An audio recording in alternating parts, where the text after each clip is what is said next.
Un projet minier stratégique qui avance à grands pas, des trains déjà en circulation dans le désert, des milliards investis par des partenaires étrangers, et en face, un déluge de vidéos virales et de déclarations incendiaires, mais toujours aucun document officiel pour les étayer. Le dossier Garadje-Bileh est devenu le révélateur le plus clair des rapports de force actuels en Afrique du Nord.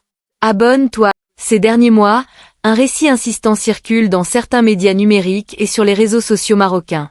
Présenté comme une défense légitime des intérêts nationaux, il cherche à contester la réalité géopolitique et juridique autour de la frontière algéro-marocaine, en visant directement le gisement de Garadje-Bileh. Ce discours avance avec aplomb, mais il se caractérise par un surprenant éloignement des faits vérifiables et une grande légèreté face aux engagements internationaux. Son émergence n'est pas fortuite. Elle suit de près des déceptions sportives retentissantes et des revers politiques plus profonds. Plutôt que de rester sur le terrain du droit, ce narratif glisse vers un registre émotionnel. Ligne rouge, menace existentielle, le Maroc ne l'acceptera jamais. Pourtant, aucun communiqué officiel du ministère des Affaires étrangères marocain, aucune note verbale, aucune protestation formelle n'est venue donner corps à ces mises en garde répétées. Le silence institutionnel de Rabat contraste fortement avec le volume sonore des relais médiatiques et des influenceurs sur TikTok, YouTube et Facebook. Côté algérien, la démarche est limpide et solidement ancrée dans le droit. Depuis l'entrée en phase opérationnelle du projet et le démarrage effectif des essais sur la voie ferrée minière reliant Garadje-Bileh au réseau national, Alger s'appuie sur des bases juridiques incontestables. L'accord de délimitation des frontières du 15 juin 1972, signé à Rabat, ratifié selon les procédures constitutionnelles des deux pays et déposé aux Nations Unies, reconnaît de manière définitive le tracé frontalier hérité de la colonisation.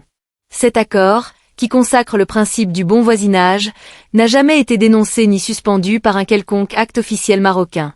La contradiction est flagrante. Les prétendues interdictions ou refus catégoriques marocains n'ont jamais pris la forme d'une communication diplomatique officielle, d'une saisine de la Cour internationale de justice ou même d'une simple lettre de protestation.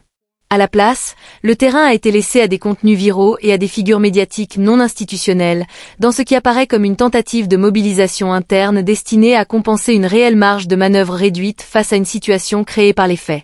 Garadje-Bileh n'est plus une hypothèse ou un argument de négociation, c'est une réalité industrielle en marche.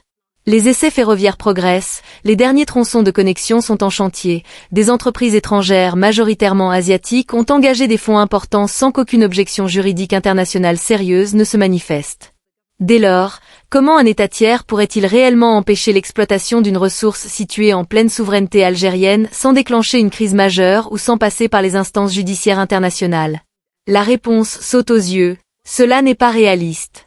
Alger a toujours pris soin de séparer ce dossier des autres contentieux régionaux, en particulier la question du Sahara occidental. Garadje-Bileh est une mine algérienne sur un territoire algérien incontesté. Son exploitation relève de prérogatives souveraines qui ne souffrent d'aucun marchandage politique.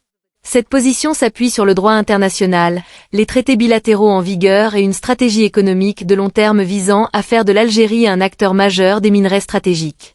En comparaison, le discours marocain montre une évidente dissonance. D'un côté, la promotion d'une puissance émergente et d'un leadership régional, de l'autre, des investissements africains encore modestes par rapport à ceux de pays comme l'Afrique du Sud. Cette distorsion se lit particulièrement dans la gestion du dossier Garadje-Bileh, beaucoup de bruit médiatique, très peu d'engagement institutionnel concret. Le plus problématique reste la volonté implicite de rouvrir des engagements solennels. Les accords de frontières ne sont pas des options que l'on peut réviser au gré des circonstances.